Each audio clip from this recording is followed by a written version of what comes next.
3 seizures, and one crazy day later, and here we are. Welcome back to Slow Roll. My name is Stephanie. Videos every Wednesday on disability, reviews, and the day-to-day. Today, we are going to be talking about the day-to-day. We typically shoot these videos on Tuesdays. Today is Tuesday. You guys will be seeing this video tomorrow, Wednesday. And honestly, we weren't quite prepared for me to be as sick as I am. Sick in the sense of, no, I don't have a cold or a flu, but I am going to be sharing with you my day today and just giving you guys a sense of what my day looks like when I've had multiple seizures. I came to very vividly this morning to arms and legs that didn't work. And I was supposed to be meeting my trainer at the gym today to have my physiotherapy training that I have twice a week with him. I woke up before my alarm, which never happens. And here we were, me unable to move my arms or legs. And I honestly wasn't sure what to do. Typically what will happen is within a few minutes, I was pretty sure I had a seizure, so I figured within a few minutes I would regain function of my arms, and then I would assess whether or not in the next half hour or so I'd be able to get myself up into the gym. Now, typically I would just cancel the gym, but I haven't been able to make it to the gym the last week or so due to not having some great days. I've been having a sequence of seizures that has been kind of out of this world lately. As we edge closer to my EEG next week, we are waiting very impatiently for at this point. I just wasn't sure what to do, so I kind of just hung out in bed and chilled out. As you guys are aware, I have sleep apnea, so I had my mask on, and having your mask on while you're awake is really quite uncomfortable, but unfortunately I couldn't get it off of me because I didn't have any arm function. And so I just kind of chilled out. I'm like, maybe I'll fall back asleep. I just kind of hung out for a little while. I then proceeded to have another seizure while I was awake. And then I realized that I was in a bad way. I knew that today was not going to be a good day and that it just wasn't going to be a regular bad day, but we were looking at a very bad day. There are scales of bad days when you are a person with chronic illness and a disability like mine. And at the beginning of the day, I wasn't exactly sure what today was going to look like. Within a half hour, I knew that today was going to be a bad day, a very bad day. I called Luke and saw kind of where we were at, told him where I was at. And I clearly wasn't going to be able to be by myself the whole day. I need to take my medication. I need to be able to get at least a little bit of food in me so I can take some of my meds. Not taking them as medications can make me much worse. And so we had to make kind of an emergency plan. Unfortunately, this week, Luke has a very large event at work and is just simply not possible for him to leave the office. We proceeded to call my mom, who thankfully has an amazing boss. Essentially told her, don't worry about it. We've got your work figured out. Cancel your one meeting and go be with your daughter. So I'm very thankful to him and to my mom who ran here, and my Humphrey here hasn't left me all day. He's been by my side all day today, taking care of his mama. And so my mom came over. In the meantime, while Luke and my mom were trying to communicate, we tried to conference call, and lo and behold, I go into a third seizure. When that happens, when I've got this cluster of seizures, usually my symptoms get worse, but not only that, the pain escalates, and I will typically have a longer seizure. And so my mom rushed over here trying to make sure that obviously I was okay because there's no one in the house. You know, you just never know with a seizure whether or not I'm going to lose consciousness or stop breathing and all those things. So mom rushed to the house. Thankfully, I came out of my seizure by the time my mom got here. And, you know, from an emergency perspective, I was fine. It now meant that my arms and legs were even in worse shape. I really honestly didn't know what the next day was going to look like, or what the next few hours were going to look like, let alone where I would be right now. But thankfully, as the day progressed, within about 3 hours or so, I regained function of my arms.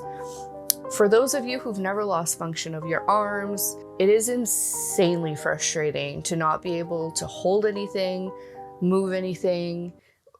Doing anything is just that much more challenging. Losing the function of my legs is honestly annoying, but losing function of my arms is debilitating.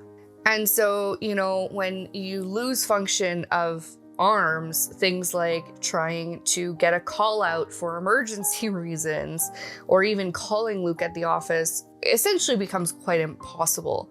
Thankfully, we have phones that have Siri, and unfortunately my Siri on my phone wasn't cooperating, but we have a HomePod, and so my HomePod is set up to be able to know, it knows our names and it knows our voices. It's an incredible piece of technology, and it was actually able to call Luke because my phone wasn't working, and obviously I couldn't grab my phone because my arms weren't working. So these are some of the things that just get much more challenging when you lose function of your limbs. So on top of all of that, I was supposed to be going to the gym, which meant that I had multiple alarms on my phone going off while I was trying to talk to Luke on the HomePod, and it also was stopping the call from going through. It just made everything really complicated. And so it's kind of one of those crazy things when you have no one around you and you have a series of seizures like I did today. It makes life beyond challenging, let alone the loss of function and everything else, and the potential of, you know, wetting the bed or having an accident, which has happened to me in the past. Thankfully, I didn't have that today, which would have been just another thing that my mom would have had to deal with had that happened. So I'm thankful that that didn't happen today. But Luke has had to deal with that in the past.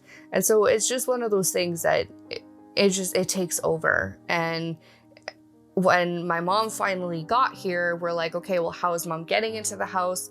Thankfully, our systems are all connected to our phones, so Luke was able to actually shut off the alarm and do all of that and allow my mom into the house remotely, because obviously I can't let her in, and stuff like that. So, you know, we, as we've told you guys in the past, have set up this house in a way to make it as accessible as humanly possible, but not only accessible to me, but accessible to other people, so that when emergencies happen, like it did today, we have an ability to make things a little bit easier.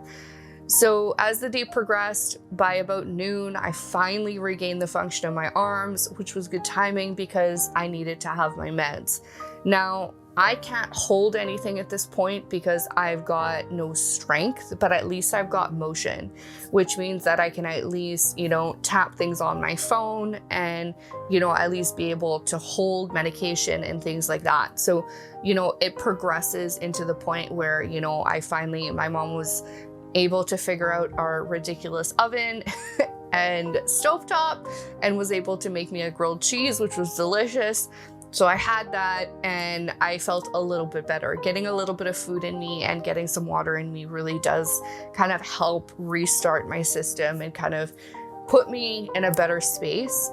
It also often helps me not go into relapsing seizures or me having even another cluster of seizures. Just getting a little bit of food, getting my meds in, stuff like that. Doing those few little things will kind of help stabilize me for the day.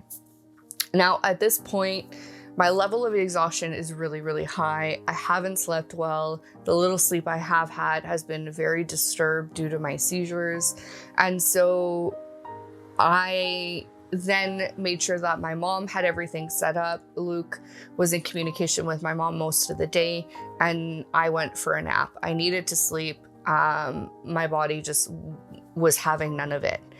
But before we could do that, I needed to go to the bathroom. I haven't had the chance to do that at this point, and it's kind of becoming something that needs to get done and not much of a choice at this point. And so I have a walker, which my mom went and got from the car. Thankfully, when I lose function of my legs, at this point I've regained most of my function.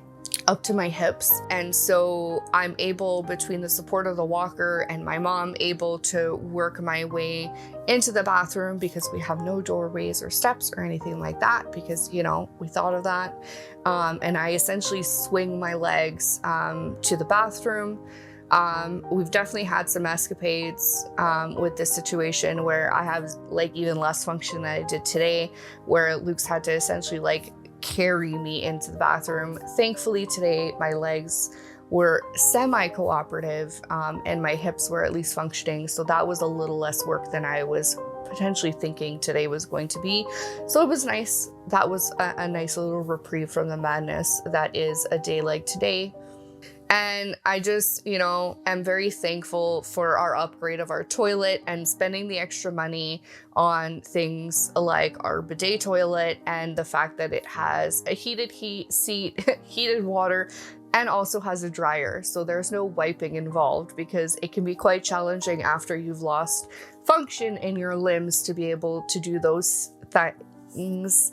And it was kind of nice to be able to not have to worry about, or, you know, just not worry about those things anymore at all, which is really nice. And so that was an additional step that was easier. And thankfully, you know, it's one of those things when you're asking your mom to come help you, and my mom's not my carer. She's not here all the time. She's not lived through this with me before either. This was a first for her. And so, you know, I wanted to make sure that she was okay in this whole process. You know, Luke lives through this consistently with me and, you know, knows the steps and knows the ABCs. But obviously I had to guide my mom through that. So that was a bit of a process, but, you know, sometimes it just is what it is. After my nap, I felt a lot better.